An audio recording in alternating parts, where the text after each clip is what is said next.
Hi hello ನಮಸ್ತೆ ಎಲ್ರಿಗೂ welcome to YouTube channel mind mingle views. ಹಿಂದಿನ ಒಂದು ವಿಡಿಯೋದಲ್ಲಿ ಅಡಿಷನ್ ಕೂಡೋದು ಹಾಗೆ ಸಬ್ಸ್ಟ್ರಾಕ್ಷನ್ ಕಳೆಯೋದು ಹೇಗೆ ಅನ್ನೋದನ್ನು ನಾವು ತಿಳ್ಕೊಂಡಿದ್ದೀವಿ. ಆ ಹಿಂದಿನ ವಿಡಿಯೋನ ಯಾರಾದರೂ ನೋಡಿಲ್ಲ ಅಂದರೆ ಒಂದು ಸಲ ನೋಡಿ. ಅದರಲ್ಲಿ ಅಡಿಷನ್ ಮತ್ತು ಸಬ್ಸ್ಟ್ರಾಕ್ಷನ್ ಯಾವ ರೀತಿ ಮಾಡಬೇಕು ಅಬಕಾಸ್ ಯೂಸ್ ಮಾಡಿ ಅನ್ನೋದನ್ನು ವಿವರವಾಗಿ ತಿಳಿಸಿದ್ದೀನಿ. ಒಂದು ಸಲ ಅದನ್ನು ನೋಡಿ ಈ ಒಂದು ಮುಂದೆ ಬರ್ತಕ್ಕಂಥ ಒಂದು ವಿಡಿಯೋಸ್ ನೋಡೋಕ್ಕೆ ನಿಮಗೆ ಹೆಲ್ಪ್ಫುಲ್ ಆಗುತ್ತೆ. ಈ ವಿಡಿಯೋದಲ್ಲಿ ನಾವು ಅಡಿಷನ್ ಹಾಗೆ ಸಬ್ಸ್ಟ್ರಾಕ್ಷನ್ ಎರಡೂ ಮಿಕ್ಸ್ ಕೊಟ್ಟಾಗ ಯಾವ ರೀತಿಯಾಗಿ ಪ್ರಾಬ್ಲಮ್ಸ್ನ ನಾವು ಮಾಡಬೇಕು, ಅಬಕಾಸ್ ಟೂಲ್ನ ಯೂಸ್ ಮಾಡಿ ಫಿಂಗರ್ ಮೂಮೆಂಟ್ ಮೂಲಕ ಯಾವ ರೀತಿ ಮಾಡೋದು ಅನ್ನೋದನ್ನು ನಾನು ಈ ಒಂದು ವಿಡಿಯೋದಲ್ಲಿ ತೋರಿಸ್ತೀನಿ ನಿಮಗೆ. ಓಕೆ, ಇಲ್ಲಿ ನೋಡಿ 4 - 2 5 ಅಂತ ಕೊಟ್ಟಿದ್ದಾರೆ. ಯಾವುದೇ ರೀತಿಯಾದಂಥ ಒಂದು ಸೈನ್ ಇಲ್ಲ ಅಂದವಾಗ ಅಲ್ಲಿ ಪ್ಲಸ್ ಇದೆ ಅನ್ನೋದು ಆಲ್ರೆಡಿ ಹೇಳಿದ್ದೀನಿ. ಅದರಿಂದಾಗಿ ಇಲ್ಲಿ +4 - 2 +5 ನೋಡಿ. +4 ಅಂದರೆ ಏನು ಮಾಡಬೇಕು, ತಮ್ಮ ಫಿಂಗರಿಂದ ಲೋಯರ್ ಬೀಡ್ಸ್ನ ನಾವು ಮೇಲ್ಗಡೆ ಅನ್ಬೇಕು. 1 2 3 4 +4. ಆ ನೆಕ್ಸ್ಟ್ ಏನು ಕೊಟ್ಟಿದ್ದಾರೆ -2 ಇಂಡೆಕ್ಸ್ ಫಿಂಗರಿಂದ 1 2 ಲೋಯರ್ ಬೀಡ್ಸ್ನ ನಾವು ಕೆಳಗಡೆ ಅನ್ಬೇಕು. -2 ನೆಕ್ಸ್ಟ್ +5 ಅಂದರೆ ಅಪ್ಪರ್ ಬೀಡಲ್ಲಿ ಇಂಡೆಕ್ಸ್ ಫಿಂಗರಿಂದ ಕೆಳಗಡೆ ಮಾಡಬೇಕು. ಎಷ್ಟಾಗುತ್ತೆ ಈಗ ಆನ್ಸರ್ ಬಾರ್ಗೆ ಎಷ್ಟು ಬೀಡ್ಸ್ ಟಚ್ ಆಗಿದ್ದಾವೆ? 5 6 7. ಎಷ್ಟು ಬೀಡ್ ಟಚ್ ಆಗಿದ್ದಾವೆ? 7 ಬೀಡ್ ಅಲ್ವಾ. ಅದರಿಂದಾಗಿ ಆನ್ಸರ್ ಬಂದು 7. ಓಕೆ, ನೆಕ್ಸ್ಟ್ +2 -2 +2 ಆನ್ಸರ್ ಎಷ್ಟು? 2. ಇಲ್ಲಿ ನಿಮ್ಗೆ ಆಲ್ರೆಡಿ ತುಂಬ ಸಿಂಪಲ್ ಆಗಿದಾವೆ ಪ್ರಾಬ್ಲಮ್ಸು.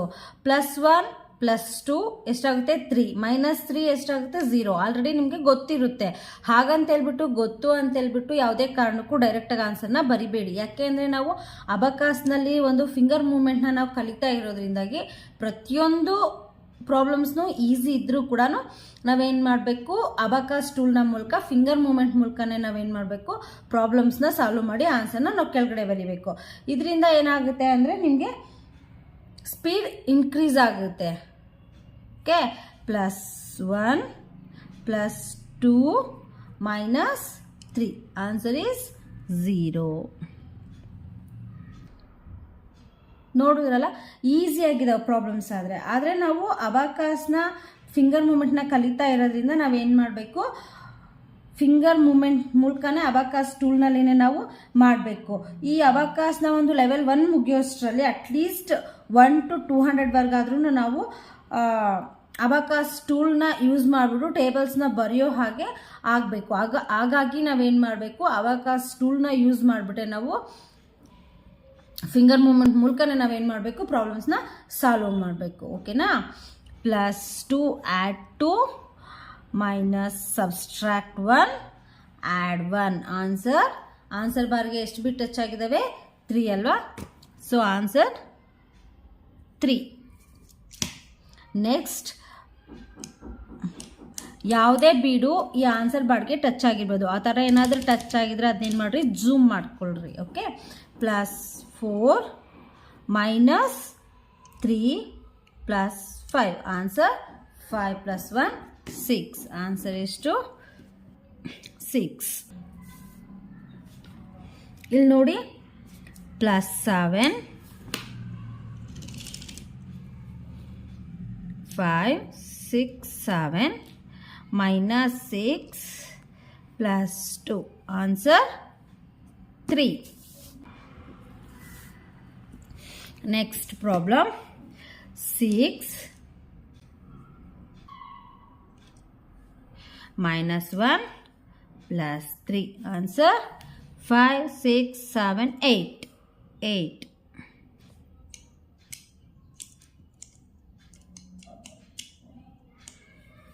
Next 8 1 -4 ಎಷ್ಟು? ಆನ್ಸರ್ 5. ನೆಕ್ಸ್ಟ್ +4 ಅಂದರೆ add 4 minus 2. Subtract 2 minus 2 minus 2. Next add 4. Answer is 4. Next add 4, add 5, subtract 3. So 3 add 1. Answer 5, 6, 7. Answer is 7.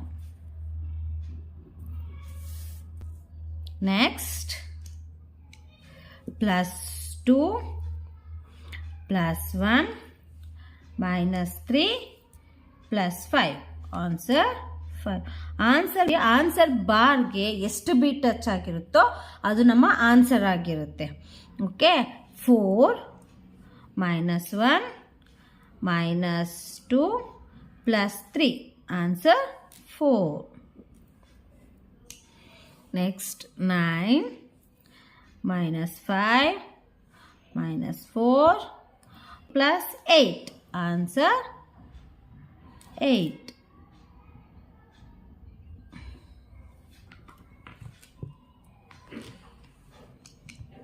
Next 6 minus 1 plus 3 minus 2. 5 plus 1 6. Next plus 2 plus 7 minus 3 and minus 6. Answer ಬಾರ್ಗೆ ಯಾವುದೇ ಬಿಟ್ touch ಆಗಿಲ್ಲ, so answer 0.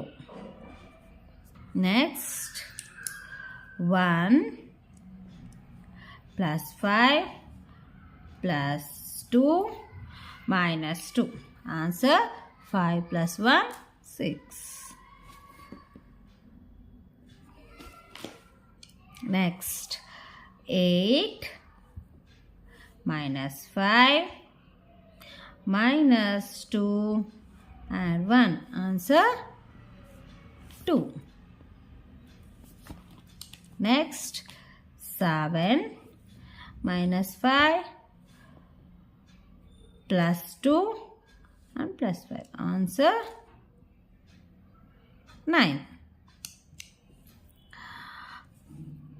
Plus 5 plus 1 plus 3. Answer 9. Okay. Plus 7 minus 2 plus 3. Answer is 8. ಇವೆಲ್ಲ problems ತುಂಬ easy ಇದ್ದಾವೆ. ನಿಮ್ಗೆಲ್ಲರಿಗೂ ಗೊತ್ತು, answer ಗೊತ್ತಿಲ್ಲ ಅಂತಲ್ಲ, ನಿಮ್ಗೆಲ್ರಿಗೂ ಗೊತ್ತು. ಆದರೆ ನಾವು ಫಿಂಗರ್ ಮೂಮೆಂಟ್ ತುಂಬ ಇಂಪಾರ್ಟೆಂಟ್ ಅಬಾಕಸಲ್ಲಿ. ಯಾಕಂದರೆ ನಾವು ಇದೇ ಥರ ಚಿಕ್ಕ ಚಿಕ್ಕ ಪ್ರಾಬ್ಲಮ್ಸ್ನೆಲ್ಲ ನಾವು ಅಬಾಕಸ್ ಮೂಲಕ ಮಾಡಿ ಚೆನ್ನಾಗಿ ಪ್ರಾಕ್ಟೀಸ್ ಮಾಡಿದ್ರೆ ಏನಾಗುತ್ತೆ, ನಮ್ಮ ಒಂದು ಸ್ಪೀಡ್ ಮುಂದೆ ಬರ್ತಕ್ಕಂಥ ಒಂದು ದೊಡ್ಡ ದೊಡ್ಡ ಪ್ರಾಬ್ಲಮ್ಸ್ ಮಾಡೋಕ್ಕೆ ಸ್ಪೀಡ್ ತುಂಬ ಚೆನ್ನಾಗಿರುತ್ತೆ. ಆದರೆ ನಾವೀಗೆಲ್ಲ ಆನ್ಸರ್ ಗೊತ್ತು ಅಂತೇಳ್ಬಿಟ್ಟು ನಾವು ಅಬಾಕಸ್ ಟೂಲ್ನ ಯೂಸ್ ಮಾಡ್ದಂಗೆ ಪ್ರಾಬ್ಲಮ್ಸ್ನ ಸಾಲ್ವ್ ಮಾಡಿದ್ರೆ ಏನಾಗುತ್ತೆ, ನಮ್ಮ ಸ್ಪೀಡ್ ಇನ್ಕ್ರೀಸ್ ಆಗಲ್ಲ. ಸೊ ಅದರಿಂದಾಗಿ ಯಾವುದೇ ಒಂದು ಪ್ರಾಬ್ಲಮ್ ಮಾಡಬೇಕಾದ್ರೂ ನಾವು ಅಬಾಕಸ್ ಟೂಲ್ನ ಮೂಲಕನೇ ಪ್ರಾಬ್ಲಮ್ ಮಾಡಿದ್ರೆ ನಮಗೆ ಸ್ಪೀಡ್ ಇನ್ಕ್ರೀಸ್ ಆಗುತ್ತೆ. ಈ ಒಂದು ವಿಡಿಯೋ ನಿಮಗೆ ಇಷ್ಟ ಆಗಿದ್ರೆ ದಯವಿಟ್ಟು ಶೇರ್ ಮಾಡಿ, ಸಬ್ಸ್ಕ್ರೈಬ್ ಮಾಡಿ, ಲೈಕ್ ಮಾಡಿ. Thank you.